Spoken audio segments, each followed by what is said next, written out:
Hi, everyone. So today I'm going to be going over problem number 7, the big C's.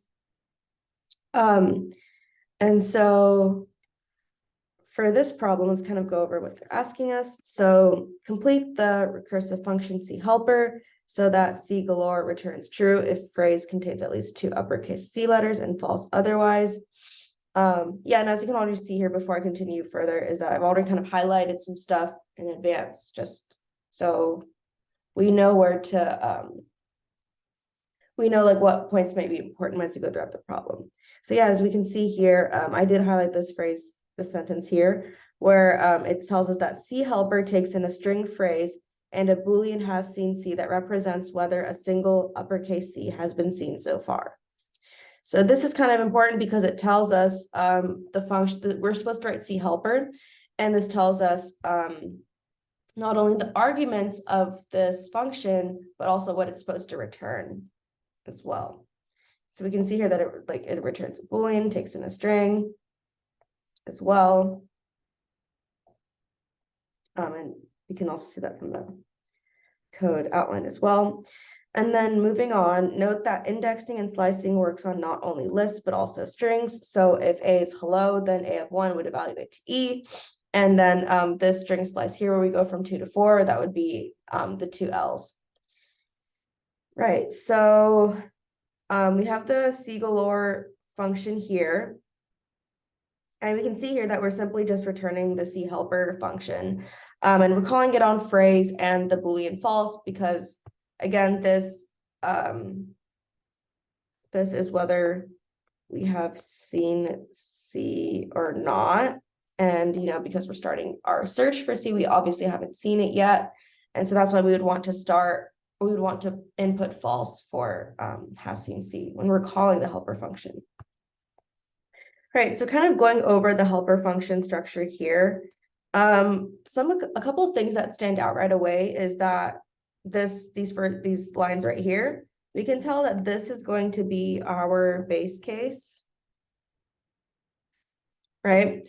And then yeah, we do have another if statement here checking to see if it is C. But there's another if statement here which signifies that there is another condition being checked. And it's also followed by a return statement. And so this also has the potential to be another base case as well, just because we would want to return true sometime. Like we know we want to, if there is if has seen C is true at some point, we want to get out of this function by returning true. And so this could possibly be one of those situations or those conditions that checks whether we have seen an uppercase, whether we have seen a single uppercase C. So maybe this could be another base case as well, where we would want to return out of the function. And then these ones, we can assume that, yeah, we would maybe have to do some recursive calls in them. And you can see that with the return statements, we probably will be having to do a couple of recursive calls there as well. Right, so a couple things to think about now that we've kind of identified the structure of the code given to us is, what are some of the cases in which we would want to return true? And what are some of the cases in which we would want to return false, given these code structures that we have here? And so just thinking about it, now that we've here they've given us some code for if for the certain condition here in which we're returning false. So a scenario in which we might want to return false is if and keep in mind, we're returning false right away because this is at the beginning of the function. So a case where we might want to do that is if the length of the phrase is 0. So in case it's an empty string. So if it is an empty string, we would want to return false right away. Right, so here we're checking to see if the length is 0. And then, yeah, then we'll return false. And then if the phrase, and so here we can kind of see that this function itself, it's not checking all of the letters within the function at one time. What instead is doing is that, because that would be an iterative approach in which it checks all of the letters within the string phrase within the phrase variable string within like the function itself. If it goes through all of that, would be the iterative approach. But here, since we're doing recursion, we're only going to check one letter at a time every time this function is run. So that means that we're only going to be checking the first letter of phrase. And we can see that here we're only checking to see if the first letter of the phrase string is equal to an uppercase C or not.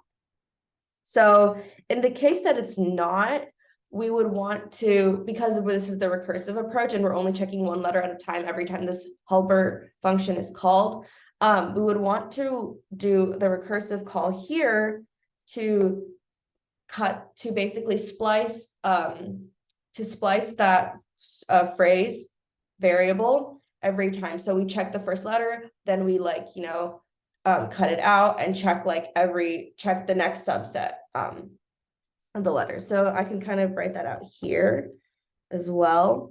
So our recursive call would be, we would be splicing it like this, such that we would be checking the first. So we would check the first letter within the function, and then if we don't see anything that we're going to do anything to, then we're just going to splice it so that we can check the next subset, and then can repeat the process from there. So this is like the base idea of the recursion in this problem. And so then here we have like our if statement, whether the first letter is an uppercase C or not. And here we want to check that because we have this variable here has seen C, and this is telling us whether we have seen a C or not. And so what we kind of want to do is we want to check to see if this is true. And so if it is true, then we want to return true. And if we have not seen a C yet with that first letter, then we want to do another recursive call on the helper function. And then we want to basically splice it. And then we want to set the has seen C to true. So so that way, when we enter this function again, we can see that it would go straight to true. And so, right. And so this function returns whether we have seen a single C so far, but C galore tells us whether we have seen at least 2 C letters so far. And so that's why here, this is a way that we can keep track that it's 2, because because we don't set has seen C to true until we have seen a C.